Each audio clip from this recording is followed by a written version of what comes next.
വലത് കൊണ്ട് മാത്രമേ കുടിക്കാവൂ. ചിലരുണ്ട് ഇടത്തെ കൈ കൊണ്ട് കുടിക്കും, വലത്തെ കൈ കൊണ്ട് ഒരു താക്കം കൊടുക്കും. അങ്ങനെ ഒരൊറ്റ കിതാബിലും ഇല്ല.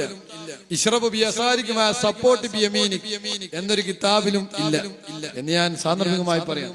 കുടിക്കുന്നുണ്ടേ വലത് കൊണ്ട് മാത്രമേ കുടിക്കാവൂ.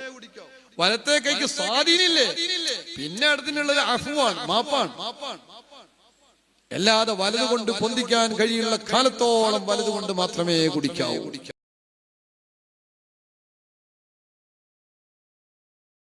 ഇടത്തെ കൈ കൊണ്ട് കുടിച്ചാൽ ശൈത്വാനിയത്ത് അവന്റെ ശരീരത്തിലുണ്ട് എന്ന് ഉറപ്പാണ്. അല്ലാഹു തആല കാത്തു രക്ഷിക്കട്ടെ. ദുആക്ക് ഇജാബത്ത് കിട്ടാൻ പ്രയാസമാകും, ഇബാദത്തിന് മാധുര്യം കിട്ടാൻ പ്രയാസമാകും, നന്മ ചെയ്യാനുള്ള ആ ഒരു ഊർജം, എനർജി അത് നഷ്ടപ്പെട്ടുകൊണ്ടേയിരിക്കും. അതൊരു തരത്തിൽ വിഷമാണ്.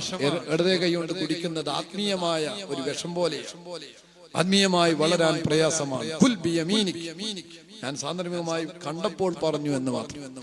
വലത് കൊണ്ട് മാത്രമേ കുടിക്കാവൂ.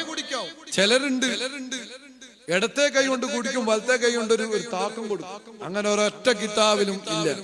ഇശ്റബ് ബിയസാരിക മാ സപ്പോർട്ട് ബിയമീനിക് എന്നൊരു കിതാബിലും ഇല്ല എന്ന് ഞാൻ സാന്ദർഭികമായി പറയാം. കുടിക്കുന്നുണ്ടേ വലത് കൊണ്ട് മാത്രമേ കുടിക്കാവൂ. വലത്തെ കൈക്ക് സ്വാധീനില്ലേ, പിന്നെ അടുത്തിനുള്ളത് അഫ്വാണ്, മാപ്പാണ്. അല്ലാതെ വലത് കൊണ്ട് പൊന്തിക്കാൻ കഴിയുള്ള കാലത്തോളം വലത് കൊണ്ട് മാത്രമേ കുടിക്കാവൂ.